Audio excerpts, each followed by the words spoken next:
Chery's iCar 03. It's a hardcore electric SUV. Costs $19,400 US.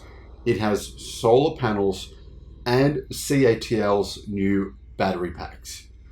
This just gives us a little glimpse of the future. The future where, it's probably not so good that China will own a large sector of the automotive industry, but that's a negative. The positive is vehicles like this that cost this much money and are this good. Hello, my friends. Welcome to the channel.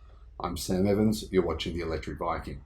Chery's iCar 03 is an electric SUV. It's got solar panels. It's got a CATL battery pack. The new version, by the way, not the old CATL batteries. These are really next level generation batteries.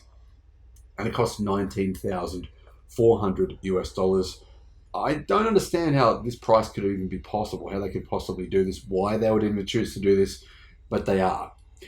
You're thinking to yourself, well, there's probably a real budget version of the car, but even the most expensive version, the most expensive is $26,000 US. So the budget version is a two-wheel drive vehicle. It's a rear-wheel drive. The more expensive versions come in all-wheel drive. And these cars will actually go on sale within 2 weeks on the 18th of December. iCar is actually a new brand for Chery, and Chery are actually one of the biggest electric car manufacturers in the world. They say that they plan on hitting the global automotive market. They already sell cars in Australia. They sell cars, I think, in numerous countries around the world, especially Southeast Asia. So they're saying, well, we want to make electric cars. We want to sell them not just in China, we want to sell them worldwide. And this is one of the cars they say could potentially be available to everyone else, us, essentially. Now, this car is built on Chery's S5X electric aluminium platform, kind of like a structural aluminium battery pack, and therefore this helps to reduce the weight. But as you can see, it's got a very brick-like boxy design. It's certainly not aerodynamic, and it's a similar size in terms of length to a BYD Atto 3. It looks longer to me, but I think that's because it's so boxy. But because it's so boxy, it does have a lot more interior space than other electric cars.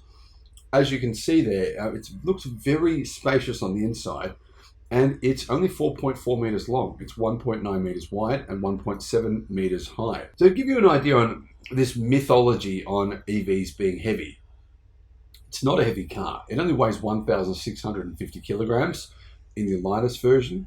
You get the second higher up model at 1,775.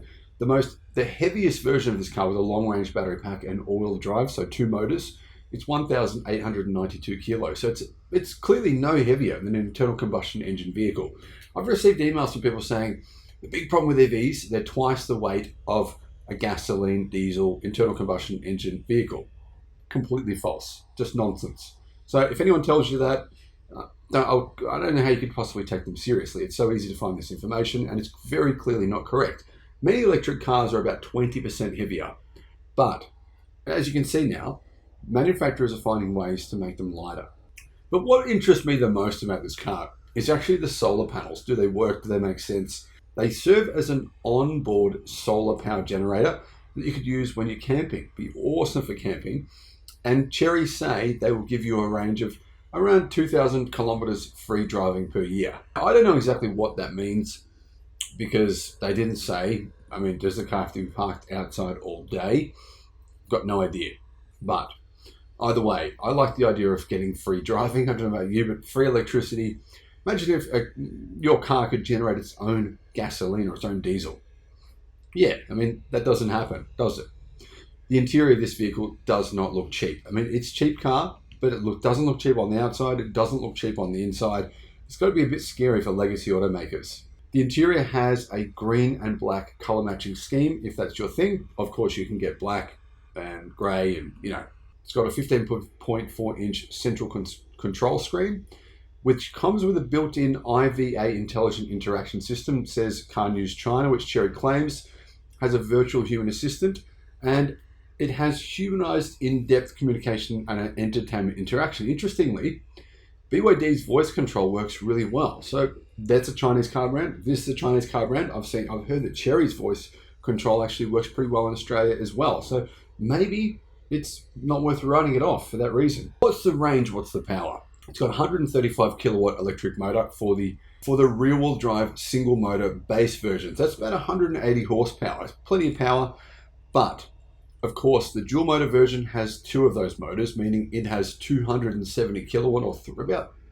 380 horsepower, and it also has the ability to do 0 to 62 miles an hour in about 6 seconds. The lithium ion or LFP battery pack from CATL is apparently CATL's next generation battery technology, which is a lot better than the previous LFP batteries. They work really well in the cold, they charge much faster, and they have a higher energy density. So that's a big plus. The battery pack is a 65 kilowatt hour pack.